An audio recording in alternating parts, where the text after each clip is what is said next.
What up, everybody? Alright, continuing to do some testing here for this new camera. Trying to find some settings. Went out and did a quick video yesterday. Did not like the results. I liked them in some ways, but I was doing the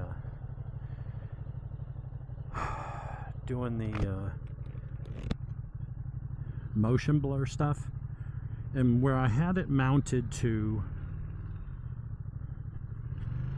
this spot right here. This bike gets a lot of vibrations, being a big L twin. I mean, it's 955cc, so it's almost a 1000, and it's a twin cylinder. And they just naturally have more vibrations, especially at higher RPMs.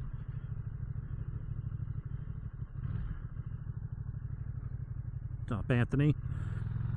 So, yeah, anyway. So, it was certain spots that just... I can't get the video as smooth as I want.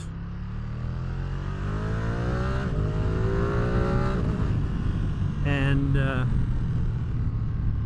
the motion blur was cool, but then what I noticed was it was having an issue with my display. So actually, come to think of it, let me change a setting real. Backlight, let's put it on night all the time. All right, let's see if that makes a difference. It's going to be less legible, but with the white screen it was flickering really bad. I set the, even at 60 frames, I don't know what frequency the panel is oscillating at, and so you can get that sort of flicker.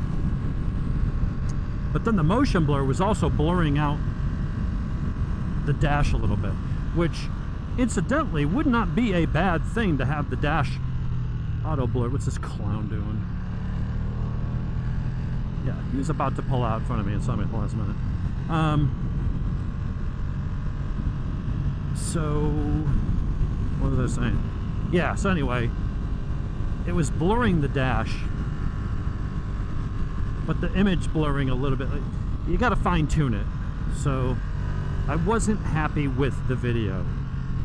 So what I'm doing is I'm now shooting this in freestyle mode. And so what this should allow me to do, freestyle mode shoots in, it does 4K 60, but it shoots in both like 16.9 or the widest, as well as I can change the aspect ratio after the fact. I can decide, do I want to do super widescreen or action view? Oh my God, every fucking retard turning left.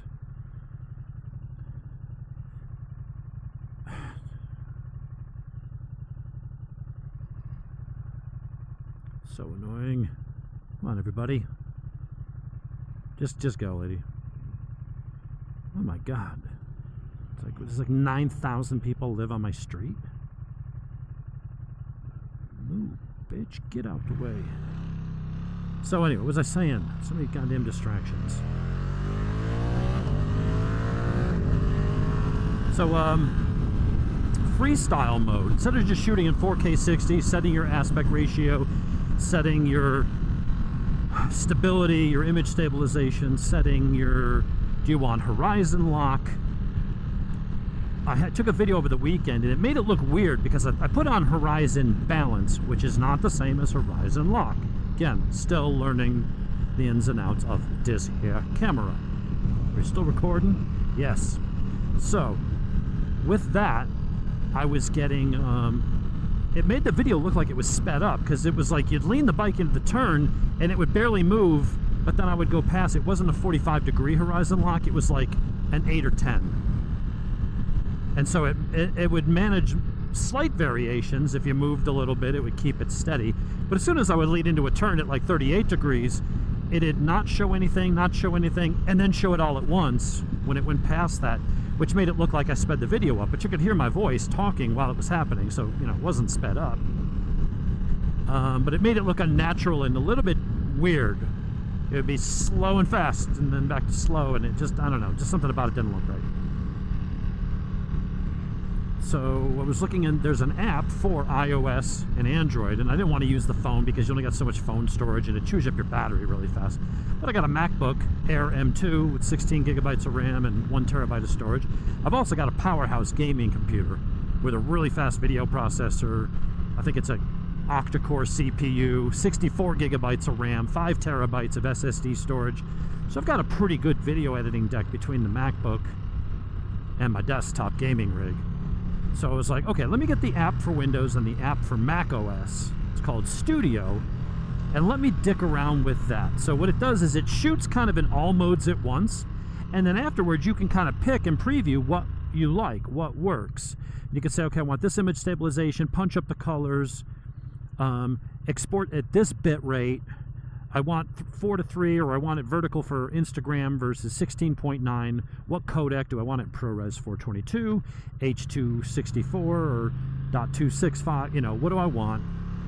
And then you export it. And if you don't like it, you can just change the settings and re-export it. If you've picked your settings and you've shot it in the normal video mode, it is what it is. You're either going to like the results or you're not. So I can change my field of view, I can add image blur, I can do a bunch of cool AI effects if I shoot in freestyle mode, and I think that's what I'm going to do from now on. It's just yesterday it mounted to the bike, I didn't like it. And then when I added the motion blur, I deleted the files, and then afterwards I saw it was distorting the display, and it just didn't look right, but I'd already deleted the file off the SD card, so I couldn't go back and like redo it. I was kind of like, all right, well, I'll have to go back out the next day and try it all over again. So what I'm going to do now is go and play with the settings. I've got it in freestyle mode. I want to try the horizon lock. I'm doing it at 4K 60, and then I'll do another one mounted to the helmet with 4K 30 with active HDR, and see which one I like better. This road was paved yesterday, so it's still a little bit oily, so we're not going to go too crazy. I just want to go into the turns. We're going into a little bit of the shadows under the trees. I want to see how it transitions from bright sunlight to shadow, as much shadow as there is. HDR is kind of better for bringing out the darks and the colors in the darker areas, and if you're looking up towards the sky, it does a better job of, instead of the sky washing out, it keeps the shape of the clouds and the sun and stuff like that. So we'll see, and then I'll get to play with it and try the different angles, and I want to see the horizon lock. So when you shoot it in freestyle mode, because it's shooting in a bigger mode, and then they can crop in and change the angle and do the other stuff through electronic wizardry, I will be able to say, do this one in horizon lock, 45 degree or 360. Now 360 will zoom in a little bit more, but then it doesn't matter. If I was standing on my head, I could rotate a whole 360 degrees. So if I just had the camera not on the helmet here and I was just twisting it all the way around in a circle, you wouldn't know it. It'd just look like normal footage. Pretty damn cool. So this lets me play around and say, hey, for that shot, for this video, whether it's action or more of a still shot, you know, what do I want? And I can choose it, and then I can create the shooting parameters in post, which is really freaking cool, if I can figure it out and get the right settings.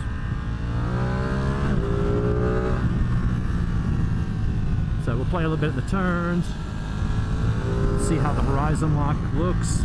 And if I don't like how it looks on the helmet, because that's the difference, when it's on the helmet, it looks different. God, I love this bike. It looks different than when it's mounted to the bike. When it's on the bike, the horizon doesn't move at all. The road doesn't move, and you see the bike turning underneath, which is weird because the camera's turning with the bike, but you wouldn't know it. So it looks like it's truly on a gimbal. But then I had other people say, hey, you know, in your videos, it looked better on the helmet, because then you could see what you're looking at and looking through the turns. So I kind of like both, to be honest. They both got their advantages. So, yeah, anyway, we'll see.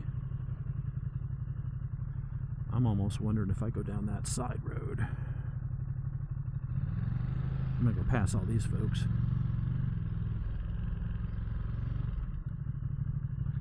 I'm going to go this way.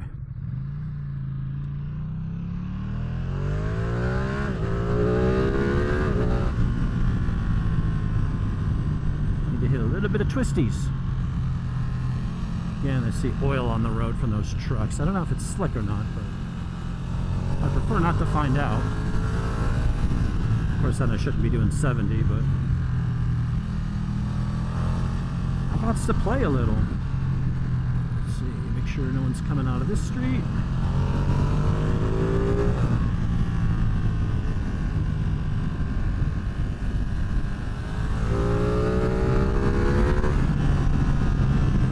Oh, what a lovely, lovely bike this is.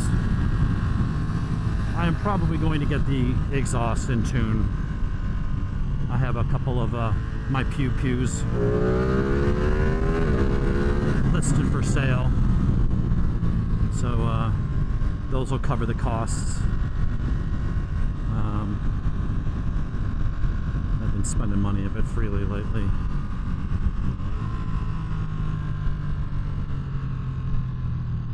Shit, one of the things I'm going to get and go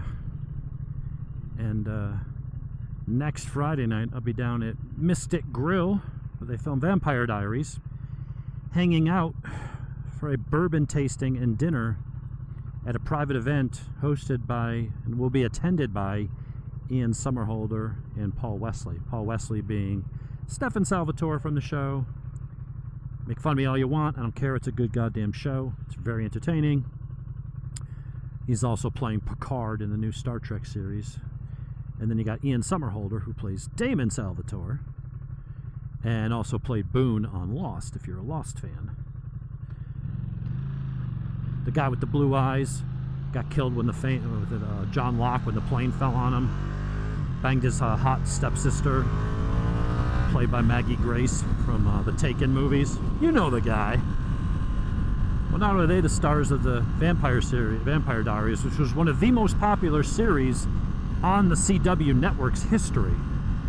Fantastic ratings, saved that network, and then spawned the originals and some other really good shows. Joseph Morgan, Daniel Gillies, some really cool characters and actors and actresses and stuff. Nina Dobrev, I don't know, she's hot and she's a good actress. I don't know how to pronounce her name exactly. Whole bunch of people. And then the next day, Saturday next week, we're going to get up and get to go hang out with another one of the actors for breakfast. Coffee and pastries with Matt Davis, who played Alaric on the show. And now he's in some other cop show right now. It's doing real well. So it'll be very cool. Get to go to a convention. Never gone to a con before. Never went to Comic-Con, Dragon Con. And we were just like, you know what? We really like the show. We like that it's filmed right here in a town we go to all the time anyway. And I'm going to get to sit and hang out and drink some Brothers. Oh, and part of the whole appeal of hanging out with those two guys is not just the show, but they are the founders and owners of Brothers Spawn Bourbon. Fantastic bourbon. I'm not a bourbon guy historically, and I don't even drink that much.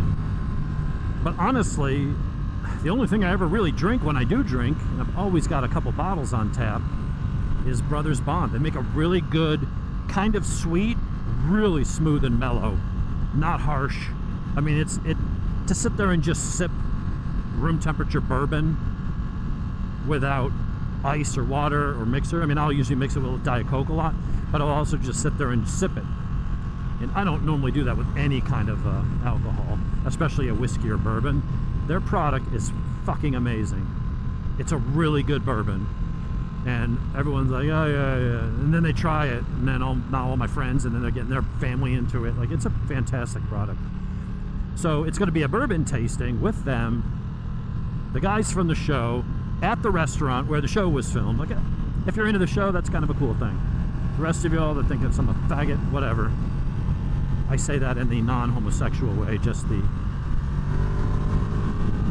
schoolyard insult way that we all grew up with. Call me what you will, I don't care. It's going to be a cool event.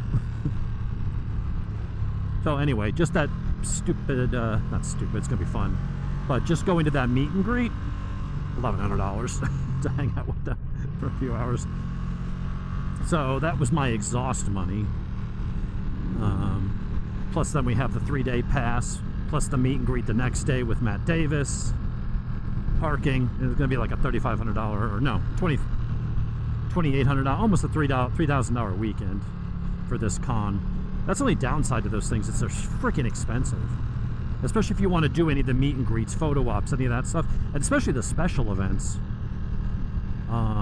You know, they could be $1,000 a person. So I was like, you know what? I got more pew-pews than I can actually shoot, and I just don't get to the range that much. So I was like, let me get rid of some of the things that I bought that were impulse buys that are just kind of cool, and keep the ones that I would actually use when I go up to the outdoor range. It's about 40 minutes from the house. I've got them. If you got your hunter's license or fish, you can just get the basic fishing license. I just got the sportsman's annual license for like $80. That'll let me hunt everything. But if you have that license, you get to go to the wildlife management area range for free. They got a 20-yard pistol range and a 100-yard rifle range, and it's got overhangs with bathrooms, and it's got fans, and there's range officers. Like, it's a nice outdoor range. Costs $80 a year basically for your hunting membership, or $24 a year for your fishing license. Just go there whenever you want. They're open 7 days a week except for like the major holidays. So I'm going to keep the guns I'm going to use for that, and maybe hunting, and a couple for self-defense, and I'm going to try to get rid of the others. I mean, it's cool having a John Wick room, but the reality is, what am I going to do with 35 guns and 20,000 rounds of ammo? I mean, I'm just never going to use that. It's just going to sit there. So I figured, you know what, let me sell a couple things. Nick bought my Springfield Ronin, which is a 5-inch 1911 chambered in the mighty 10mm. I don't know if he knows what he's getting himself into. 10mm's got a big boom. You can hunt bear with that, with the right rounds. You got 700 foot-pounds of energy in a semi-automatic that's quick to reload. Yeah, it's not 44 mag, but you get 8+1 rounds, and you can reload quickly. It'll come with 4 mags, as opposed to my 6-shot 44 mag revolver, which packs a lot more power, but you got 6 shots, and then you got to reload a revolver, which takes way longer. So the self-defense situation, yeah, I'd go with the Ronin, but honestly, I'm just not going to shoot it that often. I'm going to keep most of the ammo. I'll give them a box of Full Metal Jacket, but I want another 10mm. That Taurus TH10, say what you want, I like Taurus guns. I've always had good luck with them, and they're really well priced. Now they're made here in Georgia, so I'm going to go get they've got the TH10, which is a striker fire double stack 14+1 round 10mm. I'm hoping they come out with a compact version, but you pick that up for $400. So I'm gonna go get one of those, and I probably will go get the exhaust for this. I think I'm just gonna go with Shift Tech, and they've got a tuning box like the Brentune box with a custom map that was made by a local really good Ducati tuner, and they sell the whole package for $1,600. Get rid of the cat, drop 10-12 pounds off the bike, reduce a whole bunch of heat, and then tune it. Pick up a bunch of mid-range power, a little bit top-end, few horsepower. But mid-range is where it really makes the big difference. Throttle response, richer fueling, less restriction. So I'm going to do that. I'm going to sell 2 more guns. And then after that, I'm going to get the a new Cardo or Cena. Then I can get rid of all my wires. Just click the camera here, click it there, so when I'm at a track day, I can just click it wherever. I'm going to put a mount on the back of the bike, and then I will be able to just Bluetooth in to the audio with no wires from a really good noise isolating microphone. The only downside is it may reduce, you know, because when I'm on the phone, you can barely hear the bike. So when I'm riding, it's going to pick up probably less noise from the bike, but my audio will be super clear. So I'll have to figure that out. I may be able to turn down the noise reduction on the Cena. Maybe that's the ticket. As long as I got a double windsock on the microphone and it's up in the helmet out of the air, maybe that'll be all right.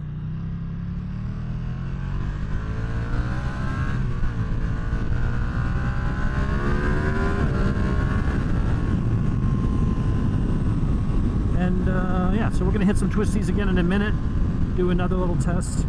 I don't have HDR on. That's the only other thing that said supposedly it's gonna be an update to this camera that will allow active HDR at 60 frames at 4K. And that to me I think is going to be kind of the holy grail, because active HDR does add some clarity, it does add some color and pop to it. I mean, I can boost the color saturation a little bit if I want in post.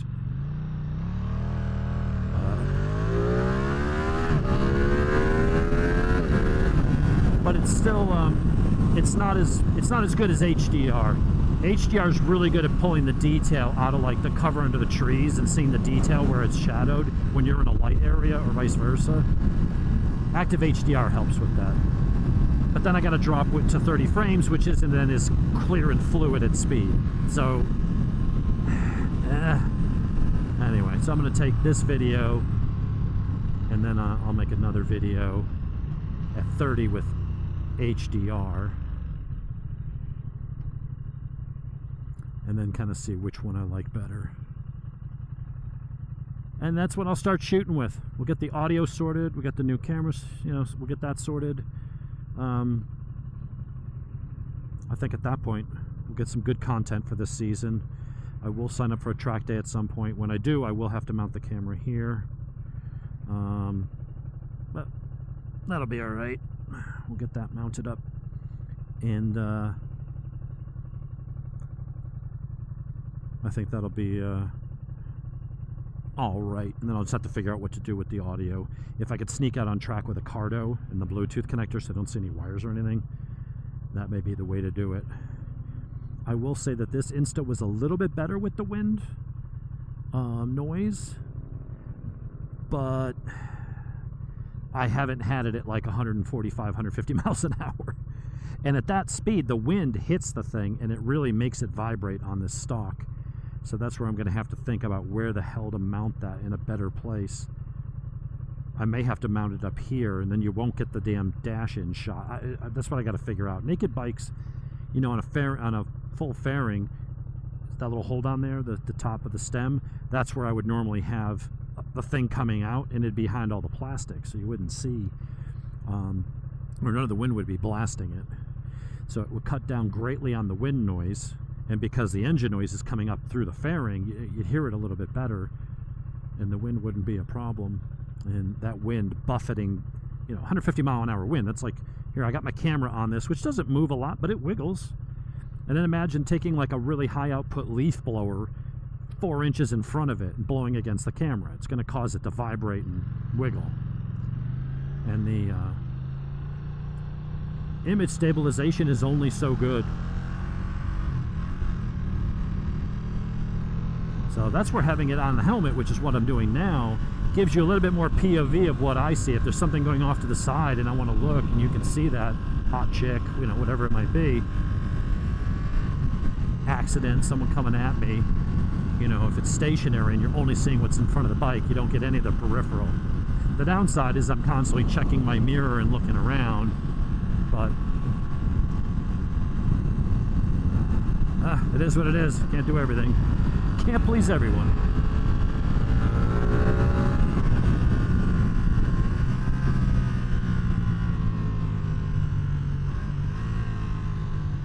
All right.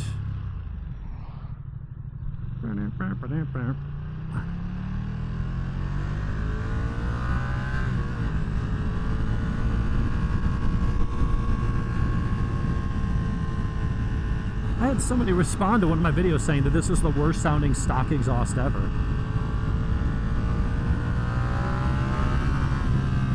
I don't believe that. You ever heard like a CBR 600 with the stock exhaust? I mean, this has got a bit of a growl to it, a little bit of a snarl. Of course, it would sound a hella better with the Shift Tech GP exhaust or Aero or something, but I don't know. I'm less concerned about the noise, honestly, more just about it running better. Euro 5 regulations have really wreaked havoc on a lot of bikes.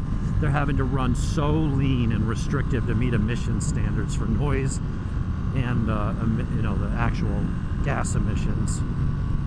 That you got bikes that are running hotter than they should. They get a little bit of a lean stumble. They're, you know, and even with the stock exhaust, just tuning it properly so it gets the fuel where there's where the motor's happy, and then there's where the government's happy. Those two rarely intersect anywhere. It's always going to be one or the other. The feds will be happy, or you and the bike will be happy.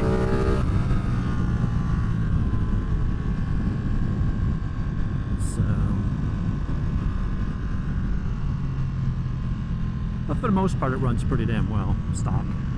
Other than that high RPM whack the throttle. So we're going to play with that again here. We're going to let those folks get up ahead of us. You know, I can whack the throttle there, no problem. Pulls clean right from the bottom. Let's get it up to 6,000. Okay, no problem. Immediately jerks your arm back, goes. Let's get up to 7. Actually, that wasn't bad either. It's when you get up around 8,000 and you just whack the throttle, it bogs for half a second.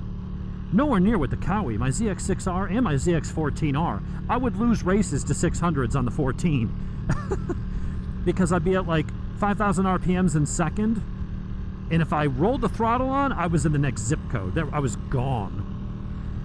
If I whacked the throttle, it would go, and I never figured out why. It did it stock and after it was tuned, and the ZX6R did the same thing. One of my tuners said he thinks it was something with Kawasaki in the way it slams open the throttle bodies, and then maybe the intake velocity stalls temporarily. Or, you know, here it almost feels like it's not, and there it wouldn't actually get back. I'd have to roll off the gas and then roll back on in order for it to recover. If I held it there for 6 seconds, it would keep bogging. Roll off, back on, and boom, then I was gone.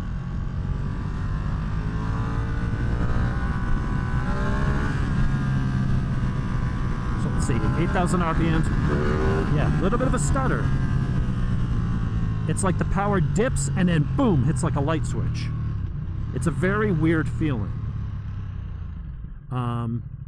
And when you're on the side of the tire at 8,500 RPMs, it feels like it upsets the chassis a little bit. Not that it hurts its feelings, but like it actually, you know, the bike pitches a little bit because all of a sudden the power goes bam and hits. After dipping, that's the most, if it just came on hard, it would be one thing. But it's like there's a point where if you roll it on past a certain speed, it just, that was okay. Not too bad. It's kind of just intermittent. And it's a fraction of a second. But the power dips, which means then your weight transfers forward a little bit. Let's hit these little twisties here. And we'll wrap things up.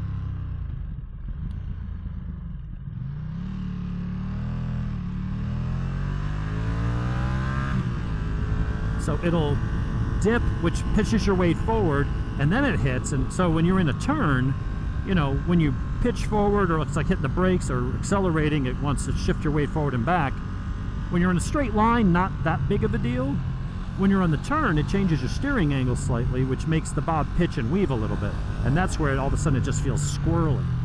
Now I know someone could say, well, knucklehead, how about you not just whack the throttle and ride it, you know, don't ride it like a retard. To which I'd say, yeah, you're probably right. But I will say, on the Yamaha, even though that bike made way more torque, it was much smoother and it didn't do that. And so maybe I just got a little bit lazy, being able to ride it like an ape and use the ignition as like a light switch. It's either all on or all off. I've had some bikes that, you know, kind of let you get away with that. This one, not as forgiving. I hate this turn. It's a weird off camber.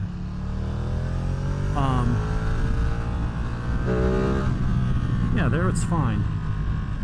So if I'm coming through a turn at 8,500 RPMs, then I probably need to just learn to feather it on. Where are we, like 8,000? See if you can hear it. No, just started picking the front end up. I don't know. There it was. It's weird. I whack it there, not a problem. There it was a little. So I don't know. But everybody I've talked to that has this problem said that a proper tune gets rid of it. So I don't know if it's when you yank the throttle plates open, it leans out and just loses a little bit of torque, and it takes a split second for the fuel to catch up. I mean, that's possible. I don't know. We'll figure it out. All right, so what am I going to do? Let's go back. Let's just turn around real quick, go back and hit some more twisties and finish this up. And I'm going to go home. Now, I will say the one step of doing it in freestyle mode and then exporting it and doing it through the app, it's got to apply a bunch of stuff in post. Takes a while. Then I've got to, and it'll do it right to the laptop, but then I've got to go in the laptop and open it up in iMovie or whatever, and then do any of my color touch up, adding transitions, cutting things out, putting in a title, and then that takes it 4K 60 for 20 minutes. That's going to take 35 minutes to post. So it will take a lot longer to get my videos out, but my goal is that I will get a better quality. So if this setting works at 4K 60, I'll forego the HDR. Well, I'm going to go test it, so I can't compare it. All right, enough on that. We'll just have a little bit of riding video. The only other thing I talk about is I got a watch review coming tomorrow for an Orient 44mm diver watch. Red dial. Gonna look sharp. Gonna be really nice. And also only 200 bucks. It's an Orient is owned by Seiko Epson. So, and then imagine going off that. We'll take it easy on it too. I don't really know this road that well. I'm gonna do a review of my current watch collection, of what I've got, what I've spent, what I like about each, and all that good stuff. And how you can have a pretty good watch collection of some nice quality pieces for not a ton of money. And you know, a lot of these are suggestions I've seen from videos from Tony Baldessari and Kevin O'Leary, you know, Mr. Wonderful from Shark Tank. And he's got, you know, a multi-million-dollar watch collection because he's got all these one-off investment pieces that are worth $500,000, you know, all this kind of stuff. But then he also is like a little kid in a candy store over a $300 Seiko. You know, he's a genuine watch enthusiast, and it's not all about how much you spent and the investment. Like he loves it for the mechanical art that it is. So we're going to have a discussion around that and give you some suggestions if you want some good quality pieces from reputable brands: Tissot, Citizen, Seiko, Orient, Veyer, Casio. You know, I'm going to give you some options and some things you might want to consider. So all that's coming up. Now I'm going to go through the last couple twisties.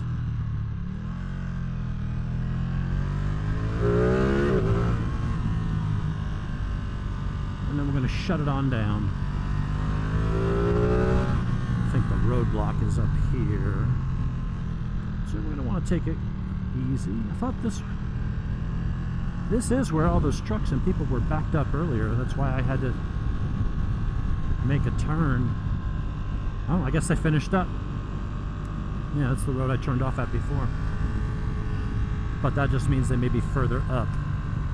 So we're going to still take it easy. Yeah, see, there's a chase car.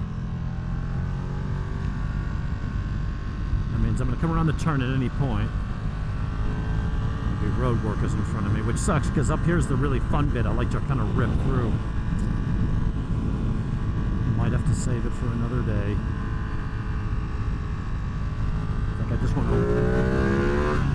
I would have rather wheelied up over that hill, but then I was like, what if there's people, like, what if they got a dump truck right there? Oh, yeah, there they are. I knew it would come up sooner or later. Yeah, that's the spot I like to go zoom, zoom, zoom through here at about 90. All right, you know what? Rather than just chew up film for stuff that probably there's like gonna be like 2 people to actually make it this far, I'm gonna go ahead and shut it down. So we'll talk to y'all later. Everybody have a good one. Tell me what you think of the video. I'm gonna try to spice it up as much as I can and get as good a quality out of this. Tell me what you think. Tell me if you think it's improved over what I've been doing for the last year with the older camera and technique. And then I'll do kind of the same run, same type of thing with HDR at 30 frames and see which is better. Higher frame rate, more clarity, more fluid motion for speed kind of stuff, or the enhanced color capability of HDR.